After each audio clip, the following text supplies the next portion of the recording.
alguns anos, os fundos constitucionais, que têm como função viabilizar investimento, são fomentadores do desenvolvimento regional, com o objetivo da redução das desigualdades interregionais existentes no Brasil. Então, foi um ato sábio, na minha avaliação, do Congresso Nacional, viabilizar os fundos para o desenvolvimento do Norte, do Nordeste, do Centro-Oeste. E eles são fundamentais como fonte de fomento para o desenvolvimento de projetos de desenvolvimento, mas também são fundamentais para o fortalecimento dos bancos de desenvolvimento, particularmente os bancos da Amazônia e do Nordeste, e o Banco do Brasil, que assume a responsabilidade quanto ao Fundo do Desenvolvimento Centro-Oeste, não é isso? Os bancos da Amazônia e do Nordeste são bancos com uma estrutura muito especial, porque, além de desenvolverem a área estritamente relacionada ao sistema financeiro, por serem bancos de desenvolvimento, e mesmo o Banco do Brasil tem na sua estrutura essa possibilidade de desenvolver análises técnicas sobre projetos que vão para além de simplesmente aprovar um crédito a uma determinada empresa, né?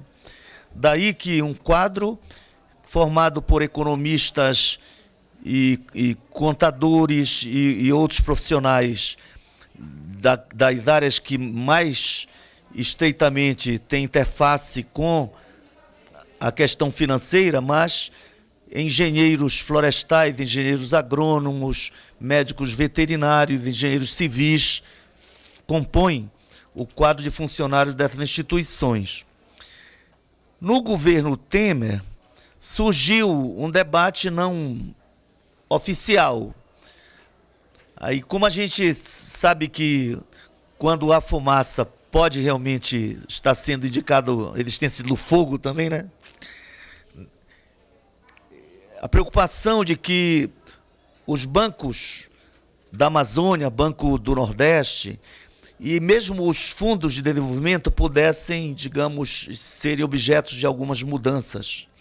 De repente, alguma PEC que alterasse ou que até anulasse a necessidade desses fundos de desenvolvimento, né?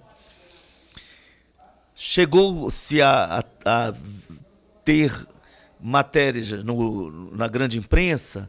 Me lembro que um artigo no jornal O Valor, que tratava, digamos, das possibilidades de como absorver os bancos de desenvolvimento. Fazia-se referência ao Banco do Nordeste, né? Então, é possível que o Banco do Brasil absorva, é possível que o BNDES absorva, caso haja essa decisão, e como é que será feita essa migração, né? E tudo mais. Então, como tudo, na verdade, mesmo saindo na imprensa, não expressavam uma política oficial do governo Temer e de dirigentes dessas instituições, nós julgamos importante propor uma audiência para debater o papel estratégico dos fundos, dos bancos regionais, né?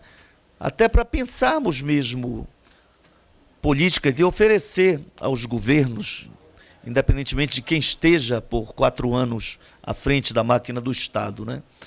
Nesse processo houve mudança de governo e, para até uma certa surpresa, centenas de fundos foram extintos agora, né? Na proposta desses pacotes econômicos do governo federal, mas os fundos de desenvolvimento foram mantidos, né? Talvez porque sejam constitucionais, mas alguns também são e estão sendo mudados por PEC, não é? Então, a Constituição pode ser mudada e o governo apresentou propostas até para a extinção de cerca de 20% dos municípios, né? Isso vai criar resistências fortes, inclusive na base do governo. No entanto, a decisão de não extinguir os fundos, a meu ver, não deixa de ser positiva, né? Ainda que, nos últimos anos, em geral, o que está previsto orçamentariamente nem sempre é efetivamente executado, né?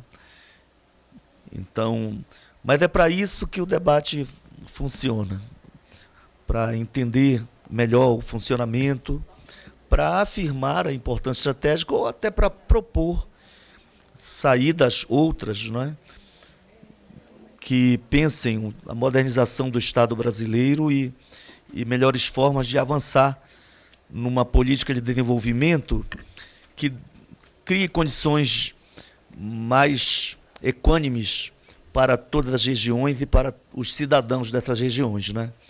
Nós sabemos que o Brasil é muito desigual e as desigualdades regionais são muito grandes.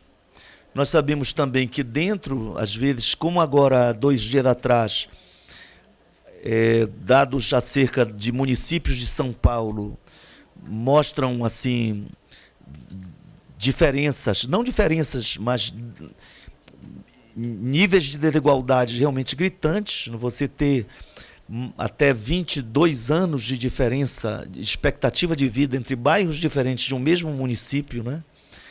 Então, o debate sobre a reforma da Previdência teve como um dos principais argumentos que a população envelhece, porque diminuiu-se a mortalidade infantil, a mortalidade geral, as pessoas estão vivendo mais, a medicina avançou muito, né? E isso coloca um problema, é que a massa de recursos necessária para manter o sistema fica cada vez mais insuficiente.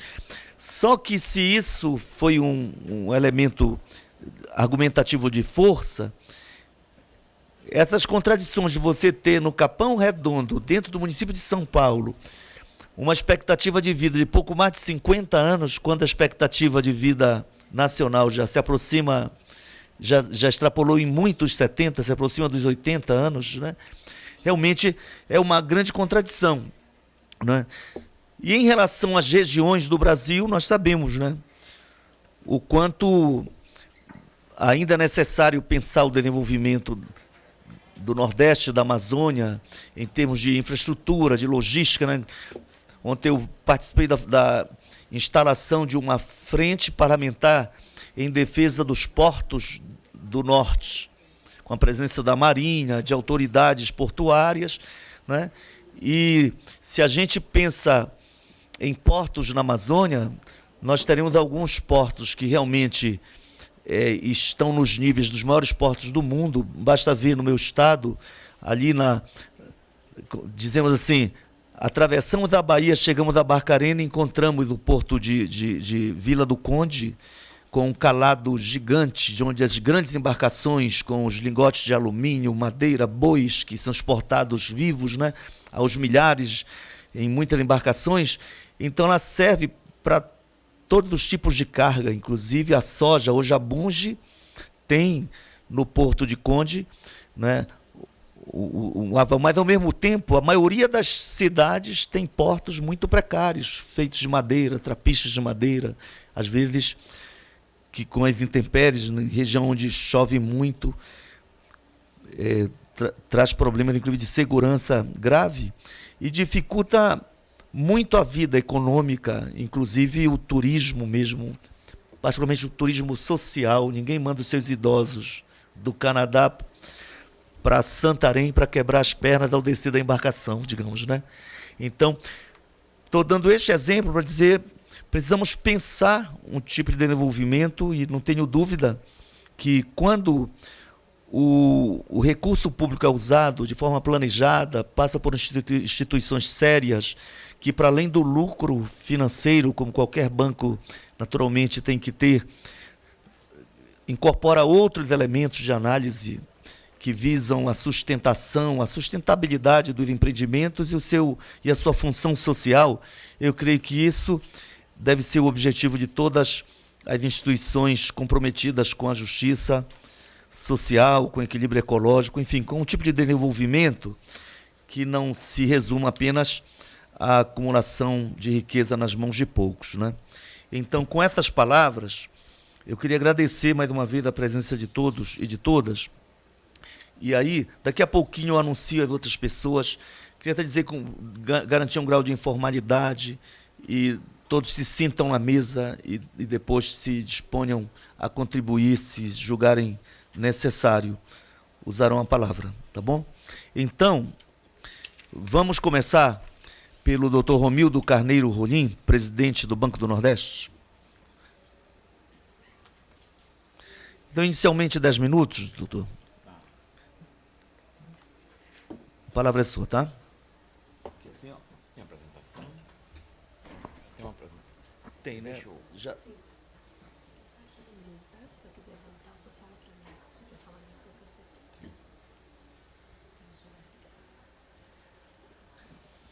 Eu gostaria inicialmente de agradecer a oportunidade de estarmos aqui